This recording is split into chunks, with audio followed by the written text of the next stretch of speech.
2026 সালে কত তারিখে আশুরা?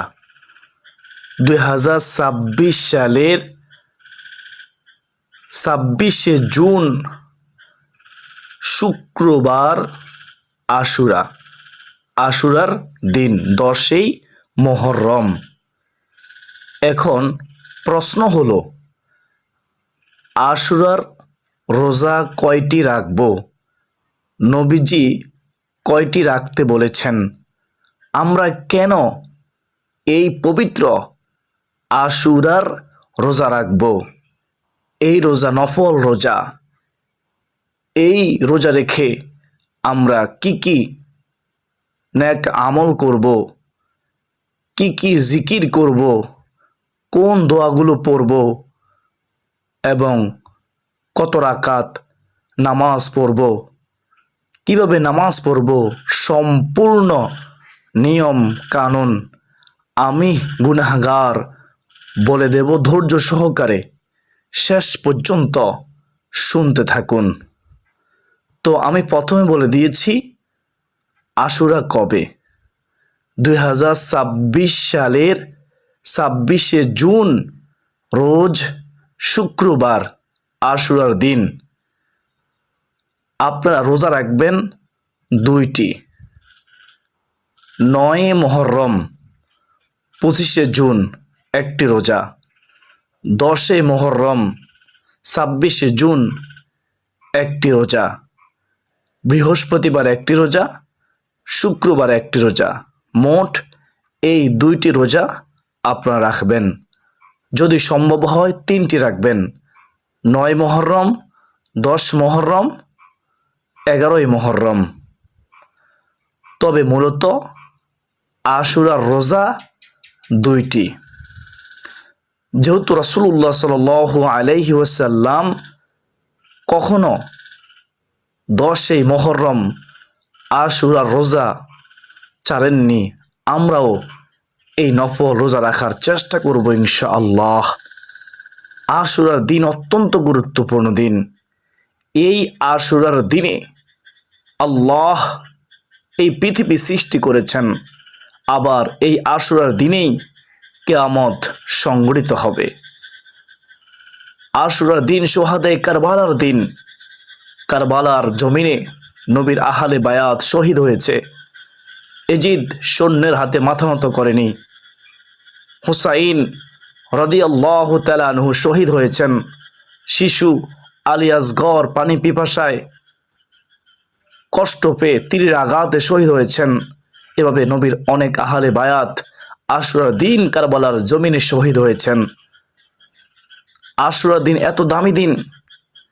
এই আশুরার দিন হযরত আদম আলাইহিস সালামকে জান্নাত থেকে বের করে দিয়েছেন। এই আশুরার দিন এত দামি দিন। এই দিনে হযরত আদম আলাইহিস সালামের তওবা কবুল করেছেন। হযরত আদম আলাইহিস সালাম ও হাওয়া আলাইহিস সালামকে আরাফার ময়দানে যেদিন ক্ষমা করে একত্রিত করেছেন, সেই দিনটি হচ্ছে 10 মুহররম আশুরার দিন। সুবহানাল্লাহ। আশুরার দিন এত গুরুত্বপূর্ণ।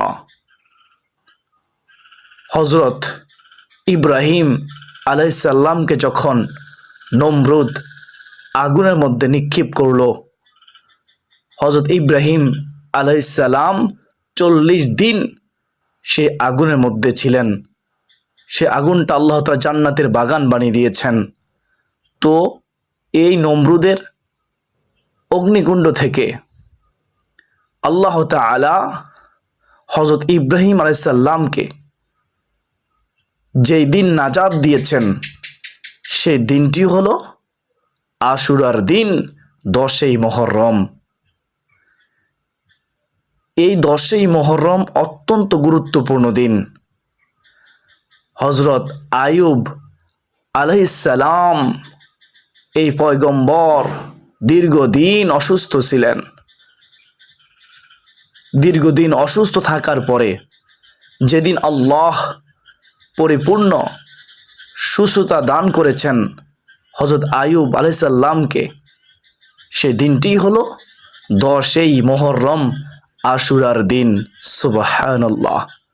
হযরত ইউনুস নবী, আল্লাহর পয়গম্বর, সমুদ্রে পড়ে যাওয়ার পরে সমুদ্রের বড় মাছ তাকে গিলে ফেলে, হজম করতে পারে নাই। আল্লাহ মাছকে নিষেধ করে দিয়েছেন হজম করতে। তো 40 দিন সমুদ্রের নিচের অন্ধকারে, রাতের অন্ধকারে, মাছের পেটের অন্ধকারের ভিতরে হযরত ইউনুস আলাইহিস সালাম ছিলেন। তো হযরত ইউনুস নবী এই দোয়াটি পাঠ করেছিলেন, লা ইলাহা ইল্লা আনতা সুবহানাকা ইন্নী কুনতু মিনাজ জালিমিন। আল্লাহ এই দোয়ার উসিলায় হযরত ইউনুস আলাইহিস সালামকে যেই দিন মাছের পেট থেকে মুক্তি দিয়েছেন, উদ্ধার করেছিলেন বিপদ থেকে, সেই দিনটি হলো 10ই মুহররম, আশুরার দিন। সুবহানাল্লাহ, সুবহানাল্লাহ। আশুরার দিন এত গুরুত্বপূর্ণ দিন। এই দিনে আল্লাহ তাআলার রহমতের দরজা খোলা থাকে। আল্লাহ তাআলা অসংখ্য বান্দা বান্দীকে ক্ষমা করবেন যদি আশুরার দিনের গুরুত্ব দিতে পারে। আমরা যে নফল রোজা রাখবো আশুরার, এর ফজিলত কি? রাসূলুল্লাহ সাল্লাল্লাহু আলাইহি ওয়াসাল্লাম বলেন, যে ব্যক্তি আশুরার রোজা রাখবে তার বিগত 1 বছরের জীবনের গুনাহ আল্লাহ তাআলা ক্ষমা করে দিবেন। সুবহানাল্লাহ, সুবহানাল্লাহ। নবীজি যখন মক্কা থেকে মদিনায় আসলেন, মদিনায় এসে দেখলেন ইহুদিরা 10ই মুহররম রোজা রাখে। যখন তাদেরকে জিজ্ঞাসা করা হলো, তোমরা কেন 10ই মুহররম রোজা রাখো? তখন তারা উত্তর দিয়েছিল, এই 10ই মুহররমে হযরত মূসা আলাইহিস সালামকে এবং তার কওমকে ফেরাউনের কবল থেকে মুক্তি দিয়েছেন, আর ফেরাউনকে আল্লাহ তাআলা তার দলবল সহ লোহিত সাগরে ডুবিয়ে মেরেছেন। এজন্য আমরা ইহুদিরা আল্লাহর কৃতজ্ঞতা স্বরূপ শুকরিয়া আদায় আমরা 10ই মুহররম রোজা রাখি। তখন নবীজি সাল্লাল্লাহু আলাইহি ওয়াসাল্লাম বললেন, তোমাদের চাইতেও আমরা বেশি হকদার। সুবহানাল্লাহ। তো নবীজিও এই 10ই মুহররম রোজা রেখেছেন এবং রাখার জন্য আমাদেরকে নির্দেশ দিয়েছেন। এটি নফল রোজা, রাখলে সওয়াব আছে, না রাখলে কোনো গুনাহ নেই, তবে রাখা উচিত শক্তি সামর্থ্য থাকলে, সুস্থ থাকলে।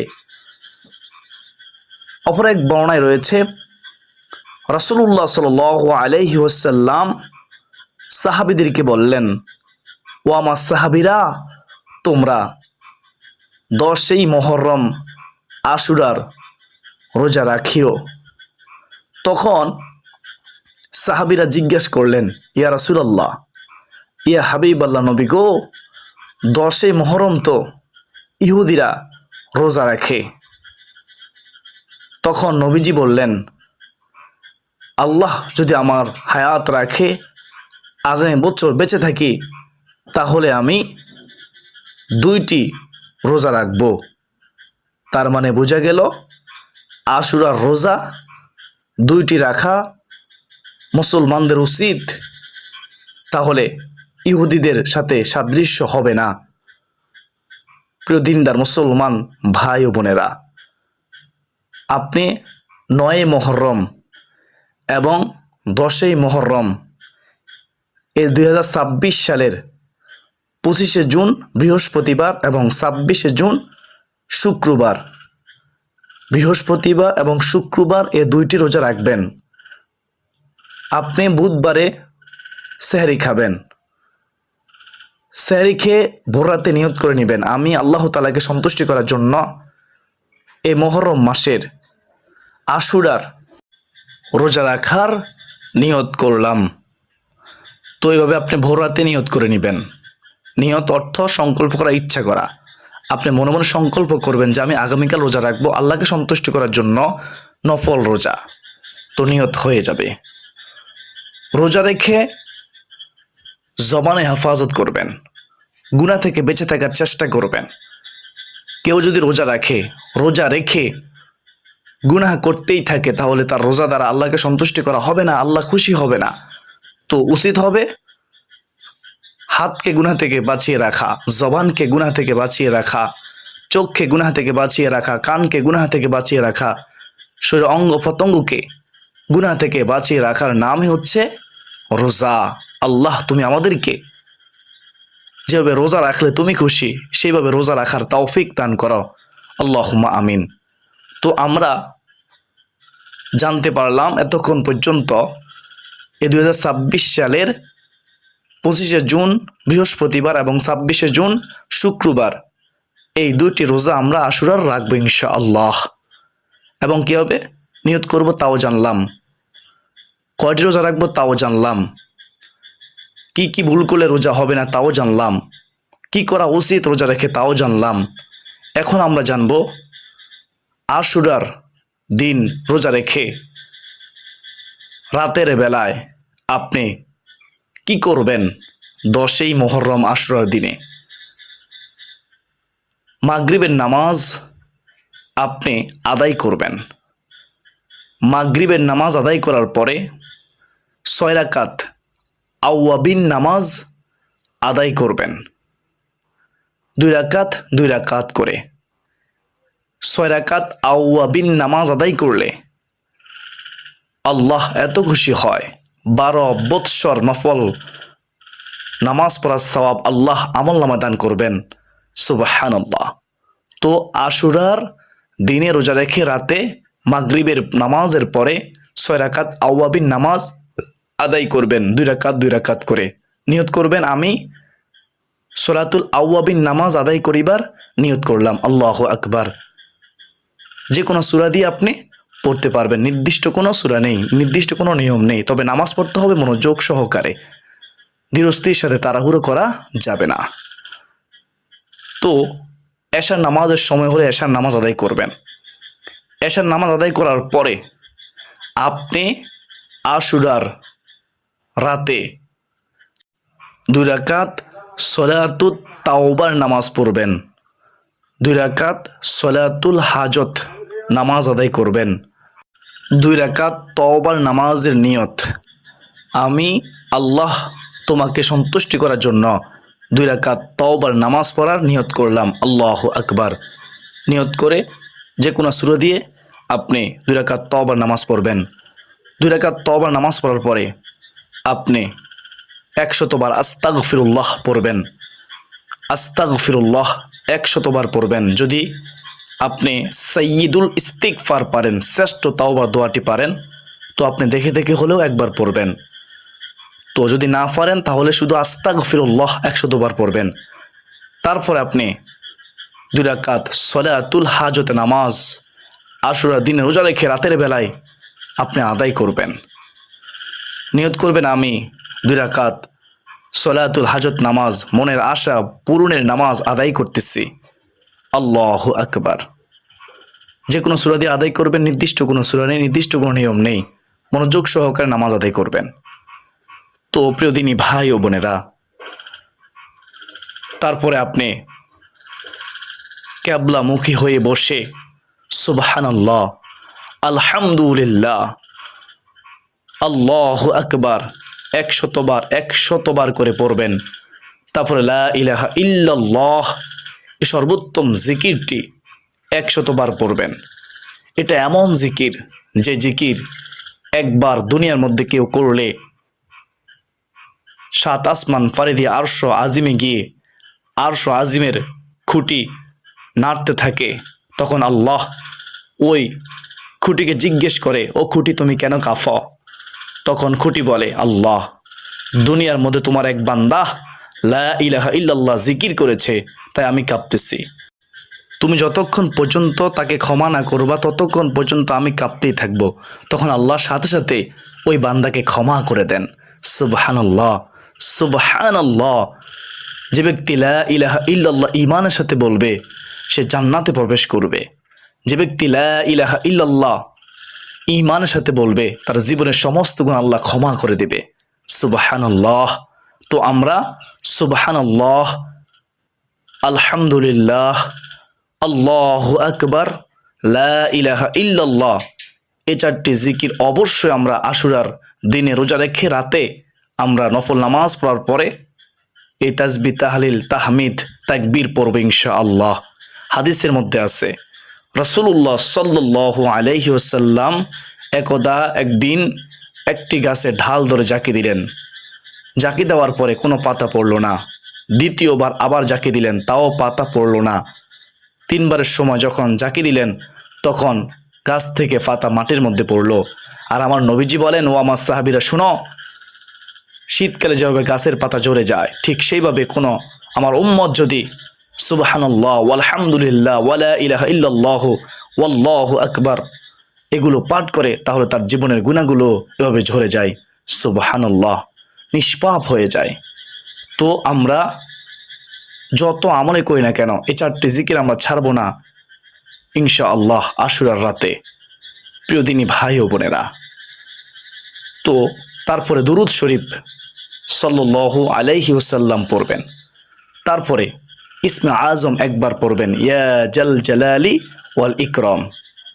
তারপরে আরো অনেক দোয়া আমল আছে, যদি সম্ভব হয় পড়বেন।